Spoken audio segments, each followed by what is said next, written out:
Hello, and welcome to the Games of Divinity, a Northern Chronicle. A Northern Chronicle is an exalted 3rd edition game set in the northern direction of creation. Join us as we follow the adventures of the monster hunters Atlas, played by Lauren, and Ursa, played by John, with Becca as our storyteller. One of the men will bring up and start talking about the Great Terror. And it's more of a conversation between two of the leading men, because I'm assuming Ursa's at the back of the line. Yep. You're in the middle with the priestess. And the men would be... And there's two men up front. Yeah. So they're talking about the Great Terror. Yeah, they're talking about it, and they're like, I think that one was kind of actually small for a Great Terror. So when there's an appropriate break in the conversation, I would ask them, as I mentioned, we're hunters, and we like to hunt these things. Have you heard of other ones? Well... As they kind of like, did we Faux just get caught? Yeah. You did. It's cool. Tell me the things. If one of them kind of turns and starts talking to you, or like slows his pace down to talk to you more, while the other one's like, more embarrassed and... A little sheepish. Yeah, a little bit sheepish. And the guy just kind of like looking at his feet, not really wanting to look directly at you, hand on the hilt of his sword, just kind of casually walking next to you, and it's like, well, it's not uncommon that they kind of terrorize this pass, but from what I've heard, the females tend to be a lot smaller than the males. You think that one was a female? Usually females travel in packs, but the males don't. So... You mean there's a bigger version? Ursa speaks up from the very back of the line. Turns to look at you and goes, yes, sir. Good. We have after dinner plans. We need to find one of those, Atlas. This could be fun. It just totally catches everyone off guard, because it's like the first thing you've said in probably about an hour and a half. So we go from having this deep, intellectual, philosophical, religious conversation, and people are interested, and there's a lot of charisma being thrown around, and then this comes up, and Ursa's like, let's get it. And I'll say something to the tune of, maybe this one won't, maybe a big one would put up more of a fight. So after we've delivered you guys to the shrine, we'll go hunting. And I'm saying this out loud to everybody. But specifically talking to Ursa. After we finish with delivering these fine people to the shrine, we can go and see if we can find bigger prey. Excellent. I might work up a sweat before we go back to the inn. Hey, you know the rule of thumb, the bigger trophy you deliver, the more kudos. Also more of a pain in the ass to carry back. Yep, that's true. Because pictures or it didn't happen. Yep. Which means that you have to actually bring something back. There's no way you guys killed a full-grown Great Terror. Fuck. That's why I cut off the head. I figured we'd take that back. Oh, I mean, it's basically more just shrubland up to this mountain. There's a nice defined path, nicely kept path leading right to this building. At the entrance to... So the path goes into kind of a larger dirted area, level area, which someone very clearly made it this way. There's two runes stones on either side of the path as an entrance into this that has runic depictions on it. The house also has two rune stones right on the outside of the front door. But other than that, it's a pretty... that's the most ornate thing, really, in this area. The building's just big enough to have room one person fairly comfortably for sleeping and food and that sort of thing. And then there is a shrine built with more of this runic depiction, but every stone on this one is very ornately made. There are flames on top of the shrine that have, even with all the rain, have not gone out. Okay. So there's obviously essence being used here of some sort. If I didn't know better, I want to say this is a god's sanctum. Alright, go ahead and roll your intelligence plus occult. And try to determine, if there are any, then what is the nature of it. Do a 6. Excellent. That is legendary. Yes, it is. So, what occult things are here? Well, you mentioned the rune stones and the torches that are not going out with the rain, which means there's fuel, which likely means it's essence, unless I see specifically like wood burning or something. I realize this is not an ancestor cult after all. They think it is, but they've actually been lied to. This is a domain of a rogue god who is using the guise of ancestor worship to actually propagate and receive prayers, which is basically their food. So they're doing this, and they're out of line. If they were ever discovered by the Immaculate Order would bitch slap them. But they're keeping it on the down low through some of the more native traditions. This god's probably been doing this for hundreds of years. How do you like that? I love it. That's fantastic and very astute that you were able to pick up on that, Atlas. All I'm thinking right now is that as soon as he mentions these pilgrims, because knowing Atlas, he's going to mention this. It's a matter of time, yep. He's going to have to kill a bunch of pilgrims who try and string him up for heresy.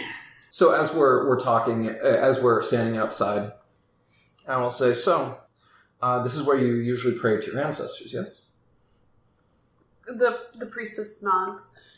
And to better describe this area, you have your rune stones at the front of this path, down the mountain.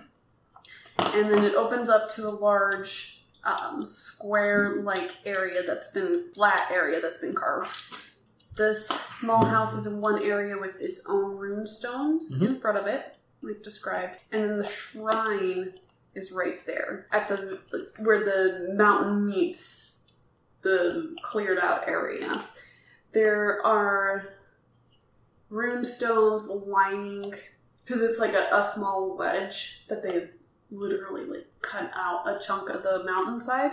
And there's runes probably about waist high. And it seems like that's what she would use to keep the ancestor spirits at bay. Okay. So you ask them, this is where you pray at the shrine, and she goes, yes, so then I'd be more than happy to show you exactly how this goes. These travelers, pilgrims, have recently lost a loved one and will be attempting to reconnect with them. Have there ever been a ghost manifest for you? Oh, yes, many times. Many times. Is it the same ancestor? She doesn't believe it's the same one, but the features are often blurred.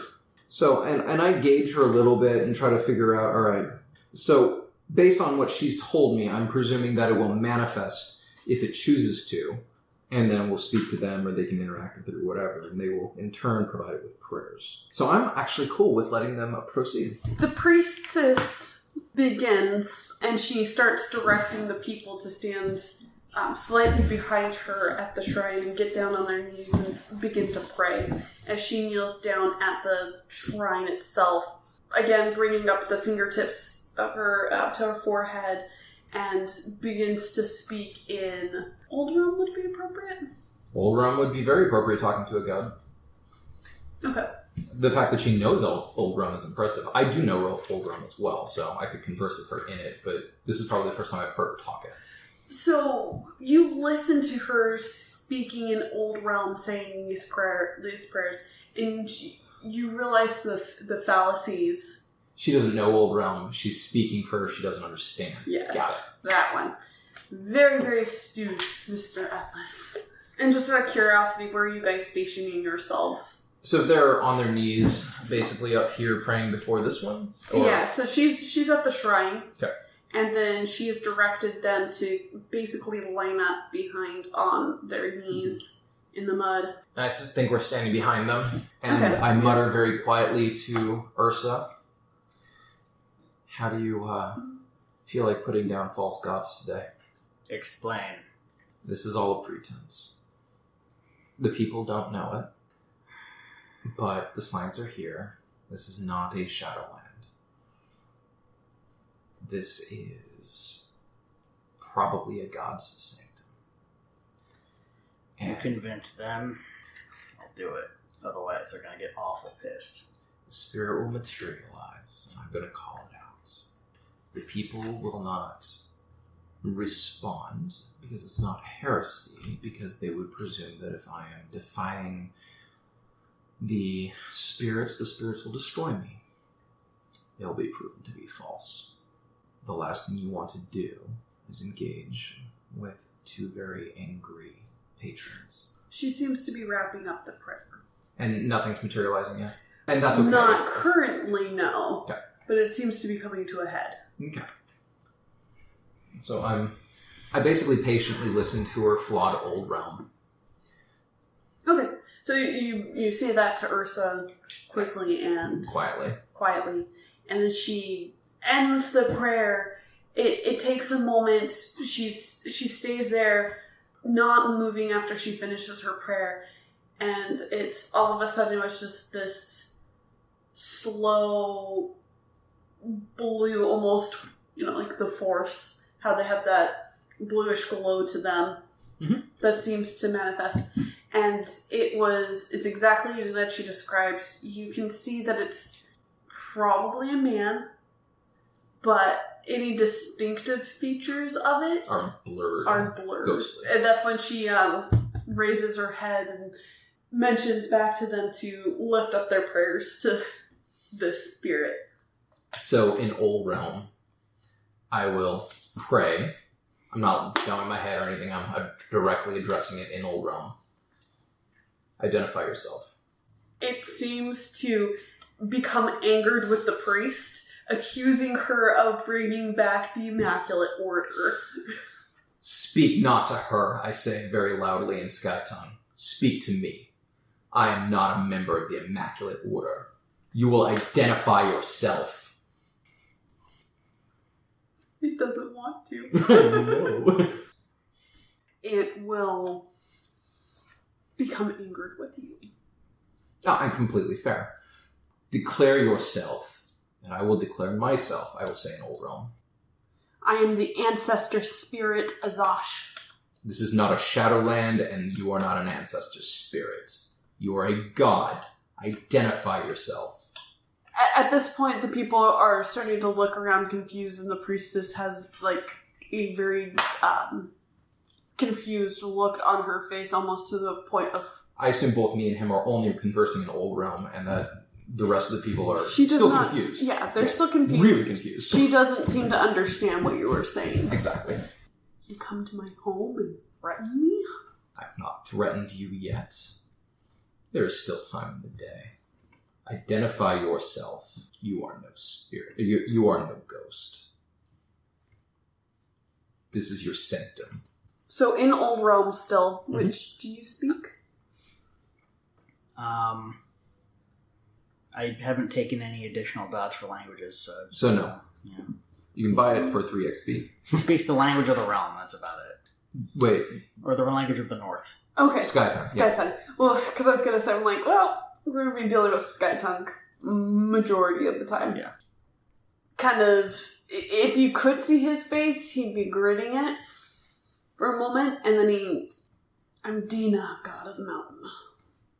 In Old Rome. And in Old Rome, I am Atlas, Zenith of the unconquered sun. He catches himself for a moment, but then not a lot changes. It's hard to see because there's not really any features. Really? Tricking people for prayers? I do them no harm, I even protect them. On the way to your shrine, or only while they're at it? Semantics. I had to protect these people in that. To be fair, it wasn't what I set out to do, but it happened all the same. Apparently there's great terrors in the hills, in your mountain. Do they often prey on pilgrims? No. This was an isolated event. Yes. I will be honest, I'm not terribly happy with the fact that you are lying to people. People should pray to you and respect you on account of who you are, not on the guise of some ancestor worship. You know that the Immaculate Order makes that difficult. I am well aware of the Immaculate Order and their broken customs, their perverse rituals. they keep things ordered, but it's based on a lie. But you know this better than most. I take it you are not fond of them. Of course not. Would you be happy that we are coming back, or saddened? Depends on the order that you impose. The order that we would impose is that the unconquered sun is the king of heaven, and that God should be worshipped and respected, as is the official position, as I understand it, of him. This is a great mountain range. I feel you are more important than this suggests. That catches his attention. I will tell you what I think, and I will let you make your own choices. I think that the Immaculate Order is wrong. I think that you should be more thoroughly venerated by the people who live on the mountain, and you should protect them. It's a symbiotic relationship, and they will pray to you. I think that's all fair. I think that you should owe fealty to the unconquered sun and recognize the authority of those who have been chosen by him to rule creation. However, I also think that in the short term, such outright rebellion against the Dragon Bloods will not suit anyone well. But the day is coming. Know who you owe your allegiance to when that time comes. I would suggest that prayers that resonate with truth would be more valuable than those based on a lie. Go ahead and roll, as he seems to be considering what you're saying. 1, 2, 3, 4, 5, 6. 1 automatic success. 7. Is it a tie? Yeah, it would be a tie at that point. Was I incidentally leaning on any charms? Or intimacies? And I'm trying to remember if it is truly a tie is the break. Yeah, so you met it. Okay. So that's kind of when I was reading with this. So, I succeed. Yeah. Okay. Then what do you propose, oh lawgiver? He does say that with some sarcasm. I will address the priestess by her name. Maija, people of the mountain. And I'm saying all this is Gaitan. I regret to inform you that you have been deceived. This is not your ancestral spirit, but rather the mighty spirit of the mountain. This is his home. You should honor him.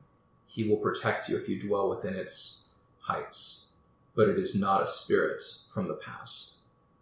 He is worthy of prayer and respect.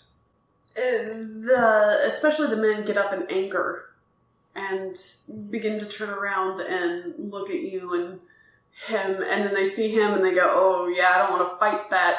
But the priestess turns around and Maija looks at you and she goes, no, that cannot be. I've spent my life worshipping and attending this ground. Your prayers have not been in vain. Your prayers have been heard, but not by whom you think. Show yourself as you are. I say it clearly in sky tongue to the spirit. Maija turns around looking horrified as what seemed to be an ancestor spirit turns into... almost like the rock creature from Galaxy Quest. Yeah, I was picturing like almost an earth elemental type thing. Yeah. And then you could choose whether or not to have it have an actual face or something made out of stones, or if it's just featureless but composed of the stone of the mountain. We're going with that, where it's featureless but stones of the mountain. So a few smooth stones, some cut at a straight angle, but mostly jagged, rocked. God turns, who has grown to be 10 feet tall. Slightly taller than you. I'm not worried, he'll fall the same. And seems to look down at his priestess as she looks up at it in horror as her life has become a sham. Oh, no. Poor lady. I address everybody. I know this is hard to handle. The truth can be difficult, but it is better to know the truth than it is to enact or live a lie. I am sorry that this is the case, but going forward, you now know the truth. The life that you live is yours, and I suggest continuing as you have, but knowing the truth is the proper course. Go ahead and roll charisma plus presence. Is that what this is again? Mm-hmm. And it is a 1 stunt. Okay. 8, 9. The priestess she looked at it at horror. You kept speaking and you gave this very elegant speech, and she turned to look at you, and when you finished, she just, looking off to the side, defeatedly crumples to the ground on her knees and hands and knees on the ground and just seems to be staring at everything and nothing at the same time. The rest of the people that had traveled with you, surprisingly or not surprisingly, the children seem to be the ones to accept it most readily first. They weren't lied to for 40 years or whatever the time frame was. Yeah. And so they go up to the god with unabandoned recklessness and just almost go to climb it. That's super cute. As the adults kind of look at the kids going, oh. And the adults will get down on their knees and pray to it as it is. And speaking in Old Realm, I would expect the prayers would be more pure since they are praying truly to you, and more bountiful. It doesn't quite inhale, exhale, because it doesn't need to, but it almost seems to do that as the children sing an old lullaby of the Great Mountain. Aww. Becca gets a 2-dice stunt. I'm not rolling anything, but thanks. I like the lullaby. Yeah.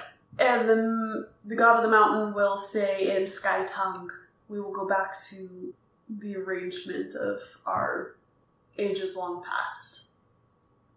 I nod. I will leave you in peace. As it seems to focus its attention more on its priestess who is contemplating her life. Actually, before I leave, I will go over to her and kneel down next to her. You now know the truth, as I say. You can do as you wish. But I would also suggest that there have been other lies that you have been told over the course of your life that may not always be true. Examine what you believe to be true so that you know it is. Question things. And people. There are more powerful things out here than the spirit of the mountain. Powerful can mean dangerous, and it can mean protection. Be open to those things. She doesn't seem to respond to what you say, but go ahead and roll presence plus charisma plus presence. 5. Okay, that does it. Alright, then I get up and leave. I hit to Ursa. I kind of, not punch you in the side, but kind of the back of the fist against the mountain that is Ursa. Mm-hmm. Alright, let's go. Let's go hunt down some terror cats, or whatever they were called. Great terrors. Not really. You're supposed to be the smart one here. They were kind of not memorable, says the guy who murmurs everything. Excellent. Yeah, all right. He would actually call you out. Like, you remember the book you read when you were 16. Don't tell me that crap. I was being dismissive. It was intentional.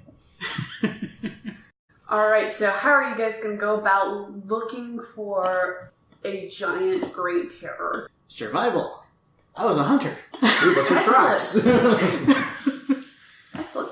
I will state, so you left in the morning. Mm-hmm. We flew 8 hours, which would put us about, assuming we left at 8 a.m., 4 p.m. is when we would have gotten here 2 more hours, 6 p.m. We'll say, so it's about 6:30 now.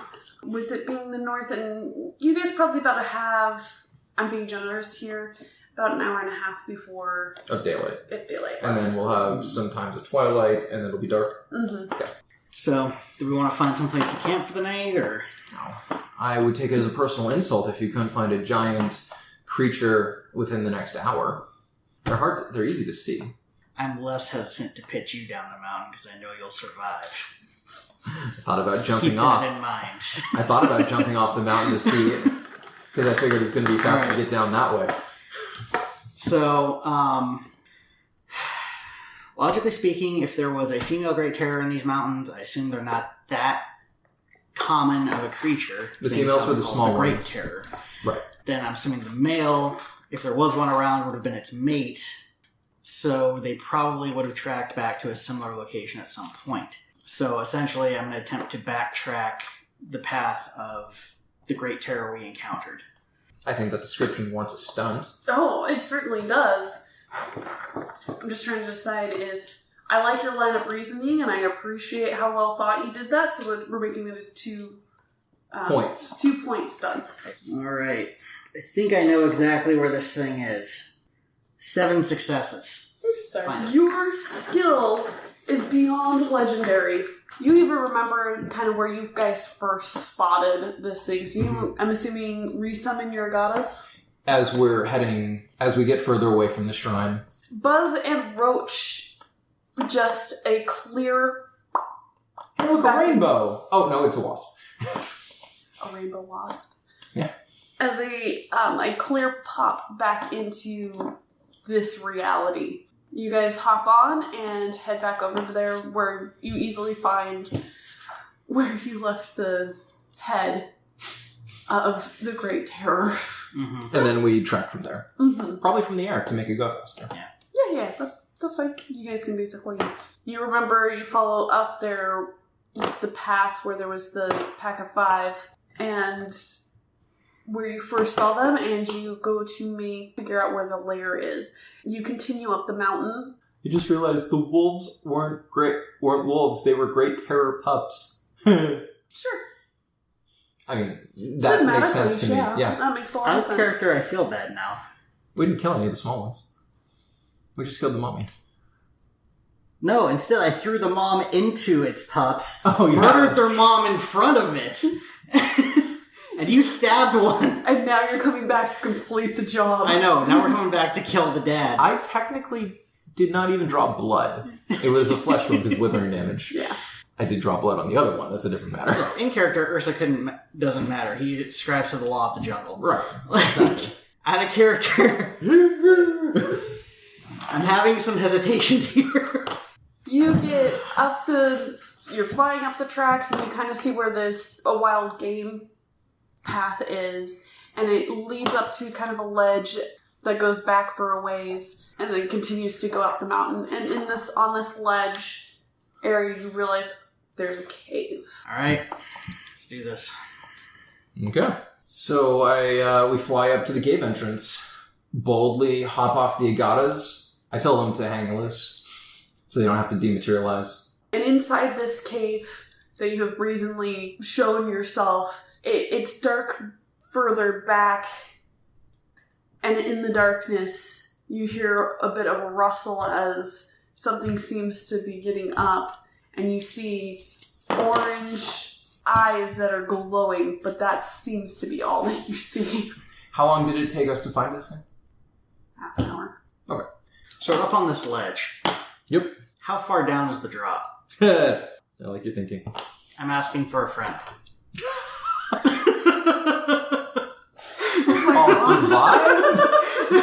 fantastic. You guys could climb the mountain because of what you are, likely. But it would be difficult otherwise. So I would say, it's steep. If I jumped off, would it guarantee me death? No. I don't think so. You can drop from extreme range and not guarantee you death. Mister, I've got 20-some health levels. Well, no, I'm trying to establish whether or not I can drop this wolf off and guarantee its death. I think it might have more health levels Depends than on how you stunt it. Okay. So Ursa's basically going to crack his neck, step forward into the cave. Hear a low growl as something, and a sound of rocks kind of slowly moving. Oh, apparently my anima's firing now. Yeah. Oh, good job. So now you can actually... Is it your anima or just the forehead? It's the forehead. Okay. Cast mark. Can you... do you shine light with that? I think faintly. Oh, okay. Then it doesn't really affect the scene that's going on. No. It won't be the mountain explodes in radiant splendor. Yet. So, I think at this point, it sounds like we're ready to roll Joy Battle. Yes. Ursa got a 9, Atlas got a 7, and Great Terror got a 5. Correct. Alright, well, obviously Ursa's first. Okay. So, obviously, Ursa's going to grab it. He's not backing down from these orange eyes within the cave. And from what Atlas sees, he can hear Ursa start to growl in return, tensing up before launching into the darkness Nice. as he grapples the wolf. Excellent. I'm going to give that a 2 dice dot. Sorry, 2 point. 2 point. Okay, awesome. So I'll spend the 1 willpower point, obviously. Alright, so 10 successes versus whatever defense it has. 4. 4. Okay, so that's 6 extra successes. And I spend 2 more motes to activate Oak Curling Clinch, which gives me 6 more dice on the control roll. 12 successes on the control roll. Alright, I got 4. Okay, so I've got 8 rounds of control. Oh, Lord. And you sacrifice all of them for... I am going to activate Shocking Wave Technique and Crashing Wave Throw. I mean, at this point, I'm pretty much Bonfire Anima. Okay. You guys are on a mountain, so it's fine. And, He's inside the cave of the mountain, too. yeah. Although there's going to be some odd lights in the sky that night. As against battle groups, he's mediocre. Against individuals, Hoo-wee. Watch things go out. down. For instance, he just takes 30 initiative damage.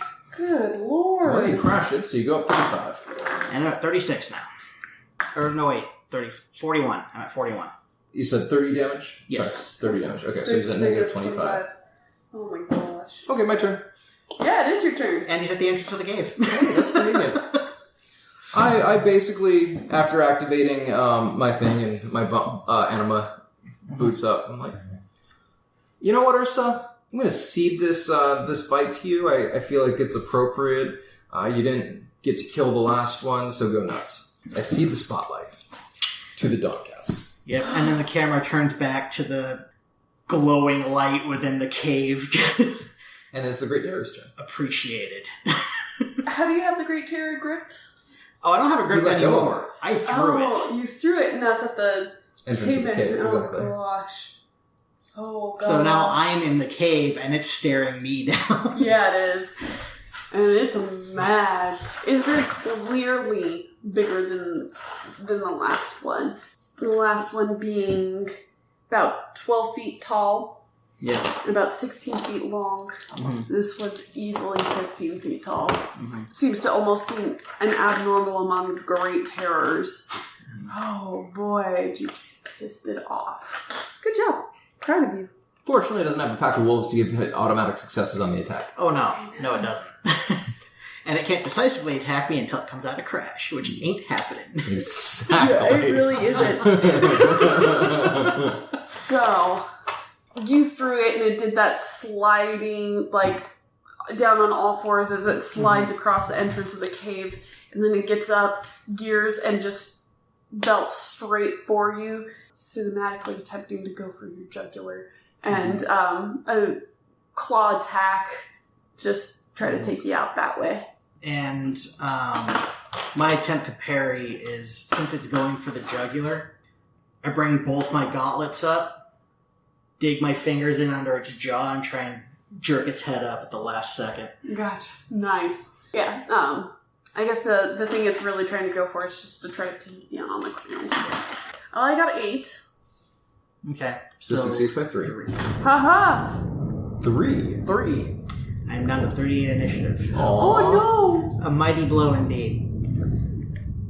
Okay. no! So, really, as it was trying to pin you, you really just get your arms up in there. Its claws are still connected to you, but it's, instead of pushing you over like it was expecting to, its hind legs just kind of flump down as easily crash back down to the ground. It has definitely lost its momentum, and you're holding it in such a way that it can't quite get a good angle on you. Your turn. So on that parry, my hands are up like this, its paws are on my shoulders. Now that I can see, in this place, are there any stalactites or, rocky outcroppings inside of this cave? Yes, there are. Yeah. Okay, then his hands are going to shift down to grab the joints where the legs meet its torso. Okay, yeah. To initialize a grapple gambit. He was going to grip it at those joints, and then should the grapple gambit succeed, He was going to do crashing wave throw, but instead of throwing it like a distance, he was instead going to swing the entire mass of the wolf around, anima burning, letting out a roar of rage as he slammed its back onto a rocky outcropping, shattering the rock underneath it and its spine. That is a 3-die stunt. Alright, so that's 12 successes. So its defense was 4, right? Yes. So that would be 8. Activate Oak Curling Clinch again to put those towards the control roll. So that means I get 18 dice on the control roll. 8 successes. 10. What? I rolled three 10s in that, and it spent a willpower. Which was smart. I need to look at the rules and see what happens when I fail to... You're still grappling it. You just have 0 rounds of control. Okay, you can still clinch. You can still theoretically throw. Alright, then I won't activate Crashing Wave Throw because there's no point. No extra. I'll just be doing the slam with my base 38 dice. Oh, boy. Takes 19 lethal damage. Yeah. It did. You slam it just like you said. The rock breaks underneath its large mass as the tail end of its body snaps because of the whip and the force. And you can hear many parts of its spine just snap as it releases a quick yelp and then quickly goes limp and no longer moves or makes a sound. I walk up to the body of the broken animal with a quick slash, decapitating it. This isn't to kill steal this time. This is the hey, we need a trophy. Yeah. And then I exclaim, huh. How big is the head? I would say the head would be at least probably 5 feet tall proportionally. I'd say That's 4. what I was thinking, Given the proportion of a wolf's head height to its legs. Yeah, there's a lot of space with the legs, and then you've got the torso, and the wolf head is above that. Yeah. I would call it 4 feet, but that's, whatever. Yeah, we'll do 4 feet. Okay. Okay, yeah. So it's huge, but might fit on the back of the Gata. I could probably hold it. Exactly. Not a big Excellent. deal. That's gonna smell so yummy the rest of the way home. Yeah, let's I mean, that's what the wind is for. let's fly home. Yeah. Or unless you want to spend the night in the cave. I'm good.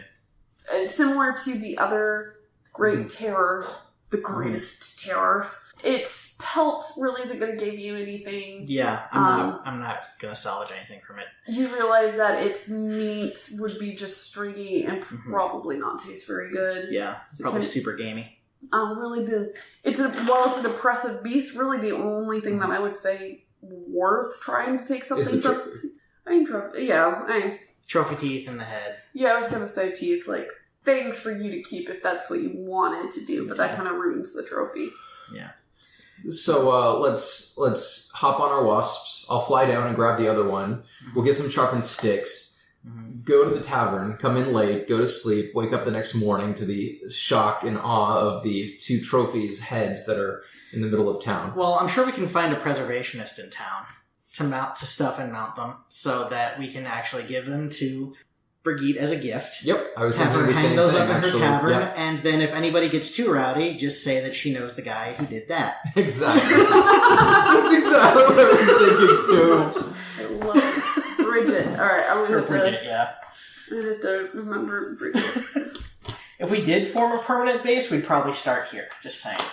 Because we like the innkeeper. We do, but I think it'd be more likely that we would have the innkeeper come with us because this place is way too close to the realm True. to be a long-term base of operations. Yeah. Unless, as I said before, building a giant fortress and being like, come at me, bro. Yeah. It's a different matter. Okay, because that will spur additional role-playing, and we're kind of wrapping up for the night. We will say that we'll end the session you guys flying back. Okay. Okay. And probably have rested. So you made it back to the inn. Like I said, if we sneak in that night, find cots that are not occupied, and lay down, and have the trophies basically on the in front of the inn on the 2 sides, have like stakes through the heads, and then we'll wake up to the sounds of... Let's not terrify the poor woman. They're dead. We'll leave them behind the inn. Okay, fine. Okay, excellent. On. So, but the plan is when we start next session, we can deal with the fallout from it. It'll be the following morning, and you guys will be able, since you're choosing to be discreet about it, you'll get to introduce it in the morning on your own terms. Yep. Excellent. All right, so you guys want XP because why wouldn't you want XP? Obviously, we want XP. Do I get any crafting XP? Okay. Here it is. Okay, thank you. Glad you just have it right there. I might get some too because I made things. You did make something, but 5%? crafting XP is different than XP. Okay. Use it for crafting other things. Mm-hmm. All right. So each character gains 5 XP at the end of each session, so that's the easy way. Perfect. And then the solar experience is you can basically spend it on anything except for charms, but regular charms. The martial arts charms and spells are still valid. And evocations. And evocations, Okay. yeah. Gotcha. Really everything but regular charms. Gotcha. 2 opportunities, expression and roll. All right. I feel that you probably got an expression one. But go ahead and spell out what you did. Well, dealing with the god on the mountain, dealing with the people, defining intimacy of truth, did I not give myself an intimacy for truth? I feel like I should. I might have to add that.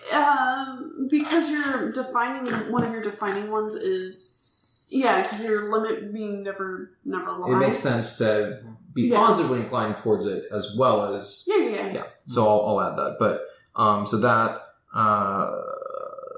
monster hunting major, respect the gods major. I want There's to a couple give it to different you conversions. based off of that. The interaction with God. The interaction with God. And that's what I So, was aiming for, but I'm saying go hit ahead multiple and things.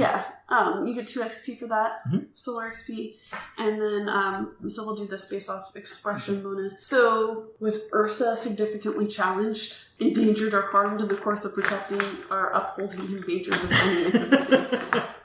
Were you any of those things? Probably not. He did exercise his defining intimacy, I think. Survival through strength. He didn't shy away from any of the challenges, didn't dodge, nothing like that, only tried to redirect. So... go ahead and have 2, because I think that fits under the first one, for sure. Supporting or engaging in a minor in a way that reveals... What did it reveal about the character? It's really BA.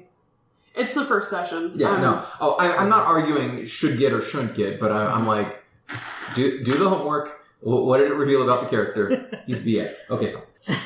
I would say that's probably... it gives us a baseline, right? Is how I would see that one. All right, and so the roll bonus, because you can get both of them, characters can gain 2 by intentionally seeing the spotlight of the scene's focus to another. That seems reasonable. I do think you should get 2 for that because you actually did explicitly step aside for I could have helped. the second wolf fight, yeah. It did not seem necessary. Yeah. You had it. So I do think you should get 2 points for that. Okay, yeah. 2 for that. And I could argue the exact same thing for John stepping back and letting... He didn't use the word seed, but he let me do the talkie-talkie. Yeah, he let you build that situation and grow those people. Yeah, so you both get... A total of 4 solar and 5 regular yes. XP. Nice. And when are you guys capable of getting Essence 2? Is it at 50 XP? Or is that 50. with Solar XP? 50 regular XP. Solar XP does not count towards it. Okay. That's just good for me to know. Yep. So that'll take what? Take you guys roughly 10 sessions. 10 10 sessions. sessions? Okay. And That's then not bad. it'll be about another 8 sessions. No. It'd be 18 at that point. Well, No. it's a total of 125. So you subtract the 50, so it's 75 more. Yeah. So 15 sessions. Okay. Yeah. Gotcha. Yes, Essence 3 will be a while. Yeah. Alright, and here's the other goofy thing. Okay, if I want to raise an attribute, I can use my solar XP on it, but it will take me rating times once. Yep, nope. What's the fast one? Is there a fast one? I don't really feel like there is. Favored solar or martial arts charm is a minimum ability in days. Sigh. Yeah, we're gonna have to keep amassing XP and then take like a year off to train. Yeah, I was gonna say, there's very few things that I can actually advance anymore in a reasonable period of time. Oh, yeah. Buying charms with the baseline XP is the only thing that I can really think of that would be... This Essence minimum, you could buy evocations too. We take a week off. That's not unreasonable or outside the norm. And with us basically paying up for a month.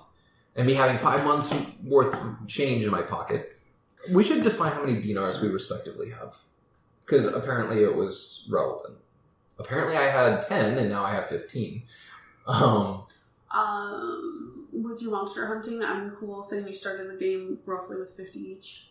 Okay. If you want me to put a denominator I would, on because it. neither one of us have resources, so it's something we should actually track, whereas Gotcha. if we had resources, then we would also have income supplementing that annually. Yeah.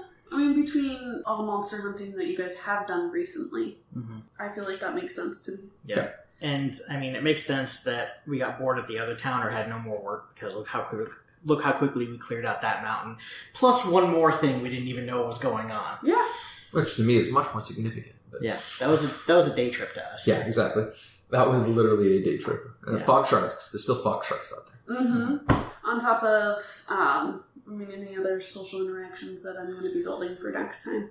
So, Couple of thoughts for next time. yeah. Some of the fact that we were asking ourselves, were those encounters challenging, Mm-hmm. means one of two things. So I know that a great terror would wreck normal mortal troops. Yep. And we are super BA because it was barely a challenge. Yeah, as we demonstrated, if I'm willing to blow all of my essence, or most of my motes, 2 actions and it's dead. Now, to be fair, Roughly. the other side of it is we barely blew motes on the first one and still managed to deal with it pretty quickly with supporting little wolves. Yeah. Regular sized wolves. So what I'm getting at is there are, from a challenge standpoint, spirits are a more significant challenge. I mean, these are animals. They're not legendary animals. They're just regular. They're big. They're scary. They're definitely monsters that fall within the threshold of what we hunt. But when we start fighting actual sentient creatures like gods or exalts or whatever, the challenge will automatically be higher, for one. And for two, now, by the way, all those things you'll be really good at grappling. They'll be better at resisting your grapple attempts, but yeah, it just There gets are messy. things that I can do. I do not exercise my full... Yeah. Yep. And I never had to either. Yeah. Like, if I really, really wanted to grapple someone, I can employ excellencies. I can Yep. make sure I've got Oak Curling Clinch in place and River Binding Wrath. And that'll be great on the first one, but when his buddy shows up, then it's like, oh crap.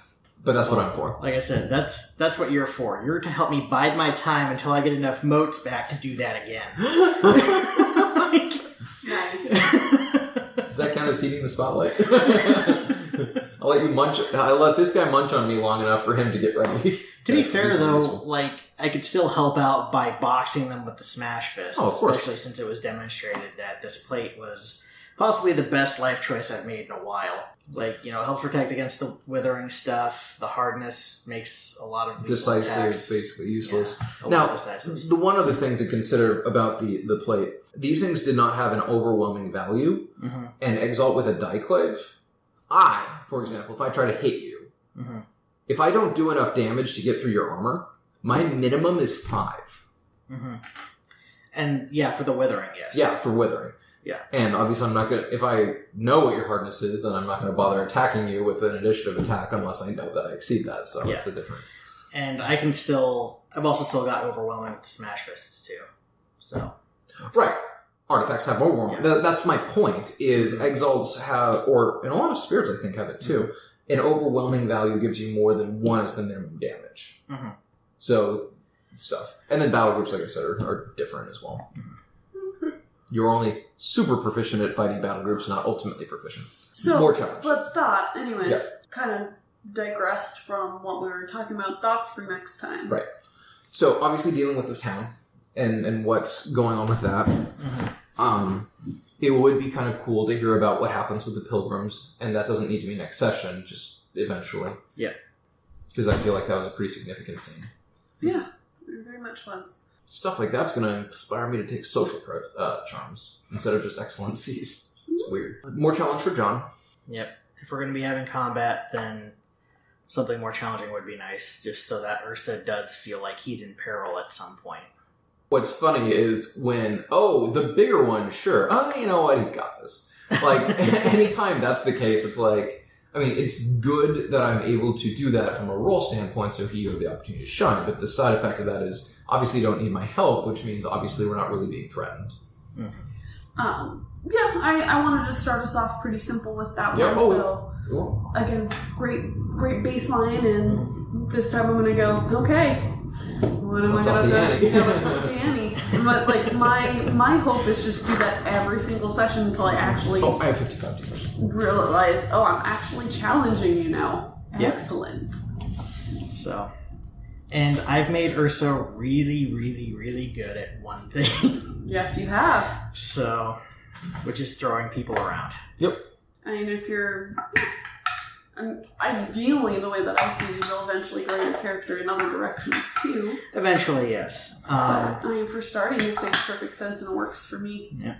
Like, he's, I actually do plan on investing more points in craft. Okay. So, eventually he will be a wandering brawler and legendary crafter of leather goods. Is there anything specific? I mean, you guys can text this to me throughout the week if you go, it'd be really cool if we had a scene with this. I will still try to think of those things regardless, but yeah. No, I think it was a really good first session. I think we did focus a lot on some of the detail stuff, which was really good and gives us a good baseline starting point. Getting to know the area is a good thing, and I think we both know that this is short term. We're either going to run out of challenges pretty quick, because, let's face it, if we can punch out great terrors without much issue, if we can kill the thing next to that with no issue, it gets to a point where we may or may not kill something, but it can happen off screen because we can obviously handle it so easily.